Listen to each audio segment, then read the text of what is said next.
Hello everybody and welcome to Mrs. G's Story Time. We are reading the book Patricia St. Tells Her Own Story by Patricia St. with permission of 10 of Those Publishing Company. And we are in Chapter 7. Family Joys and Sorrows. There was no doubt that Farnham needed a wife, and we prayed about it as we traveled home in the summer of 1950 to be present at John's wedding. He had got engaged while doing a house job at the mild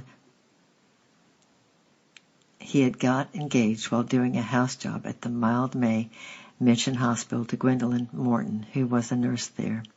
She became my much-loved sister-in-law here in Coventry, where John was later in practice, the very successful mother of 7 children, their home a lovely welcoming base to which we always returned from overseas.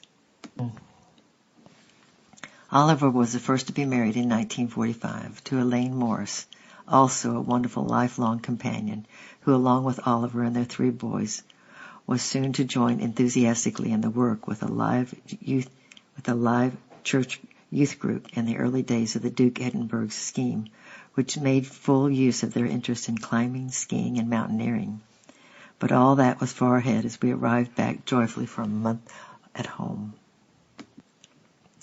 Clarendon, my aunt's school, had moved to North Wales, to a most impressive building called Kinmall Hall, bought by Sir John Langan, rented for the purpose of the Christian school. My parents had moved with the school and lived in a large flat overlooking the Venetian gardens, with their shaped trees, rose beds, and water lily pond. 7 little girls slept in the flat, and my mother spoiled them outrageously. There was enormous competition to sleep at Mrs. St. We spent the whole month with my parents and had a wonderful holiday climbing the Snowdon Range and exploring the beautiful Welsh countryside. But nothing transpired that suggested romance until exactly 1 week before we were due to return to North Africa. The Overland Missionary Fellowship, then the China Inland Mission, was to hold its annual conference in the school, and Farnham's old college friend, Laith Samuel, was expected. Hearing that he had just arrived, Farnham ran down to the front door to meet him. Leith and his wife alighted, and Farnham greeted them and then turned to be introduced to the girl who came out of the back of the car. A tall girl with a coronet of brown hair round her head and freckles on her nose. "Let me introduce you to Janet Thompson, a medical student," said Leith. They shook hands, and Farnham knew at once. He came upstairs with a slightly bemused expression. Fortunately, I knew the girl slightly, as I had been at school with her, but as she was 5 years younger than me, our paths had not crossed much. Janet's parents, who had been missionaries in China, were also attending the conference, which slightly complicated matters, but on the strength of our old acquaintance, we arranged a picnic breakfast on the beach, and I invited her. We swam in a cold Welsh sea and fried eggs. They looked at each other through the smoke of the bonfire, and she accepted a ride home on the pinion of his new motorcycle.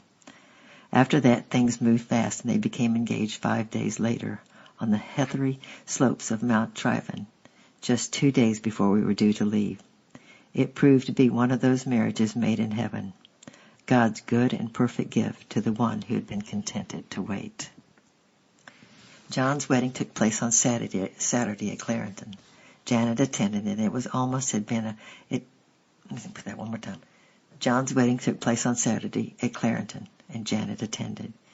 It could have almost been a double celebration, but her parents, startled at the unseemly speed of the courtship, asked her not to make her engagement public until after her final exams, which would take place about 3 months later.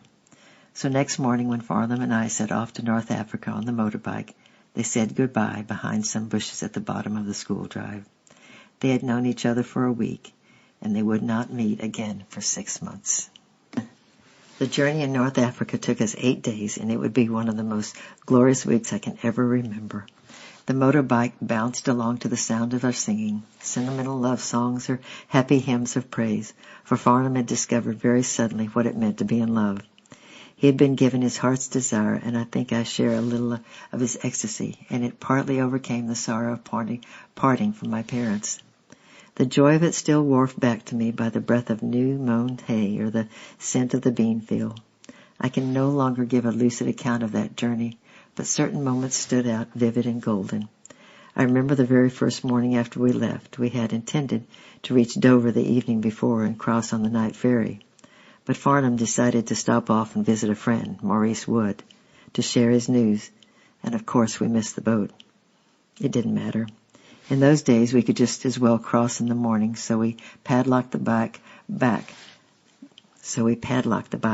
the side of the road and climbed the bank. We had a sleeping bag and a small cushion apiece strapped to the saddle, and we made ourselves comfortable and fell asleep. I woke early in the morning to the sound of voices. It was only half light and I was alone. I peered over the top and saw my brother fast asleep at the bottom of the bank, his legs stretched out in front of him, while a couple of puzzled policemen surveyed him. "Hello," I said. "Is anything wrong?" "Not yet," replied one of them solemnly, "but if you don't wake your hubby and tell him to take his legs off the London to Dover road, he'll get 'em cut off." Our luggage was minimal. A saucepan, a small frying pan, eating utensils, a water bottle, a change of clothes, a big bag of rice, and a Bible. Nothing else as far as I remember. We bought bread and a large heavy sausage at Callias to slice in the rice, and although it smelt rather strange after a day or two, we persevered. I remember the long, straight French roads lined with the poplars, flanked by fields of sunflowers and patches of scarlet poppies, sometimes running beside great rivers where we stopped to swim. Then the unforgettable sleepy smell of pines as we drove through the forest of Les Landes. I remember swaying giddily, only just winning the struggle to keep awake. There were no crash helmets then, and I knew that a fall would have meant almost sudden death, but we were not afraid. We were far too joyful alive to consider the possibility. I remember the smell of paraffin and the satisfying bulk of rice and old sausage eaten at sunset, after which we would snuggle down in our sleeping bags behind some friendly hedge and sleep soundly. I remember crossing the border into Spain and zooming upwards around hairpin bends into the cool heights of the Pyrenees, a little green valley by the side of the road with a mountain stream gurgling through the grass. Buttercups, forget-me-nots, and grass grew between the water, where we picnicked and washed and drank deeply. I seldom read the words, "He makes me lie down in green pastures and leads me beside the still waters," without thinking of that place. There were rainstorms, too, in those high Alps, and one night we were drenched. Sleeping outdoors was impossible, so we stayed in a wonderfully cheap village inn. I suppose we looked incredibly young and innocent, but the innkeeper's wife insisted on coming to my room and tucking me up and kissing me good night with a string of Spanish endearments, mostly ending in the word isthmus. From the cool heights of the Pyrenees we zigzagged down to the scorching plains north of Madrid, to the strange red rocks in the barren fields, where the crops had all been harvested. For the next 3 days we changed our habits. We rose about 4 a.m. in the great pre-dawn silence, lit our primus, gulped down our scalding cups of tea, and set off chewing our bread and sausage. Darkness paled to the pearl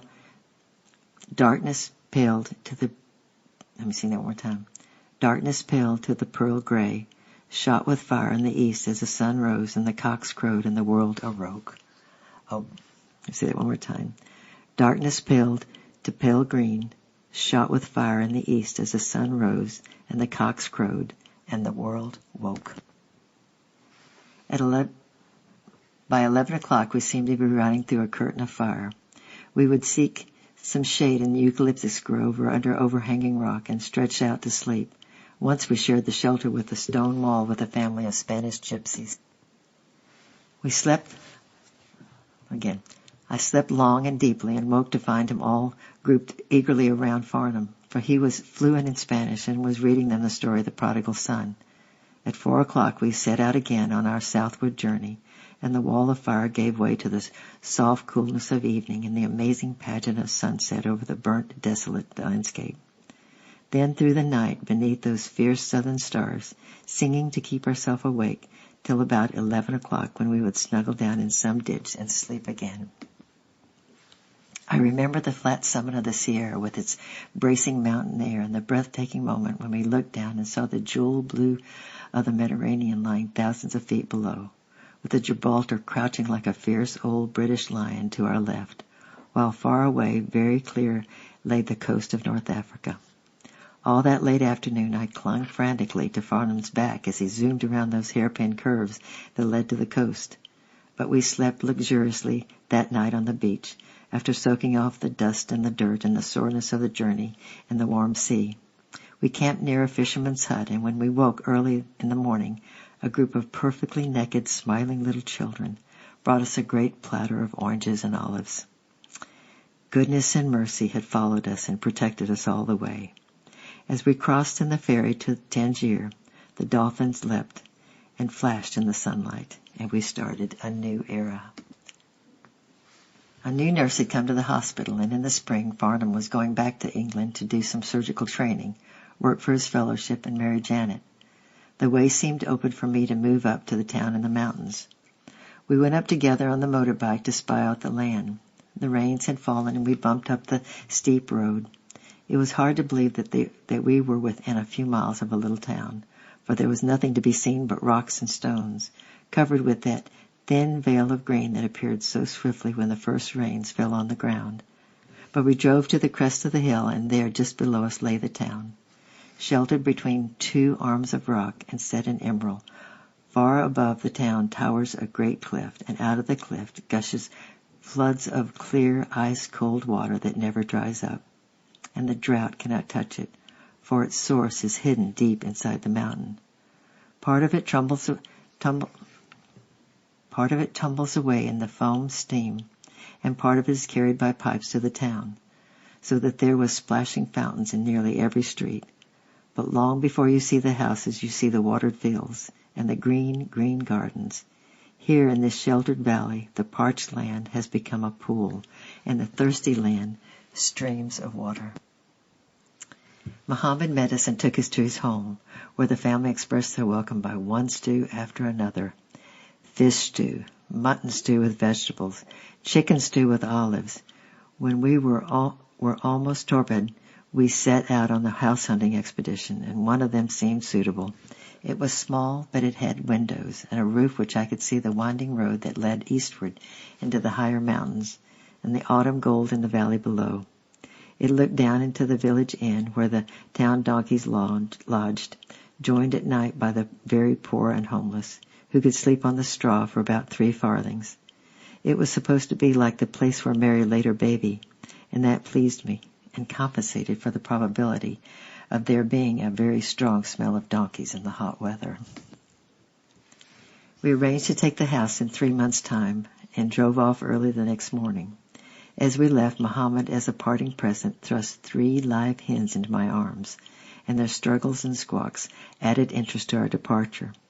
It's not easy to carry 3 live hens on the pinion of a motorbike, but they settled down quite soon as I turned to look at the valley, beautiful with the daybreak, the early morning shadows long on the hills. I knew for certain that I should come back. The lines had fallen unto me in a pleasant place.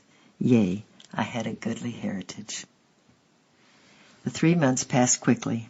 Christmas at the hospital was a happy time, and it seemed strange to think of leaving it all.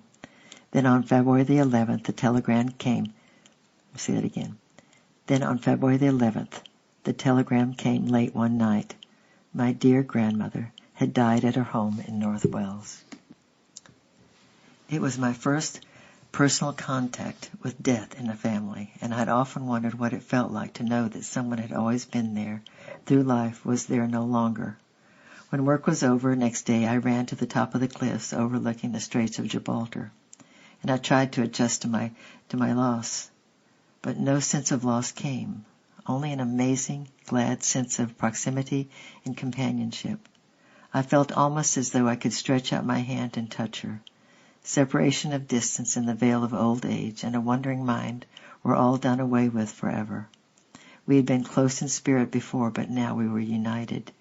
I realized the meaning of those words, the whole family in heaven and on earth. that neither life nor death can separate us from that love. She was in heaven, a place to which I was allowed constant access, and never had there been less sense of words, never more conscious of comforting human presence. Strong and brave, bright as she had been before her mind was clouded, just as I was anticipating leaving all European companionship, came that close sense of that dear presence. The comfort was greater than the sorrow. And next we'll be doing chapter 8, Up the Mountains. I love you. I'm praying for you, and we'll see you next time. Bye-bye.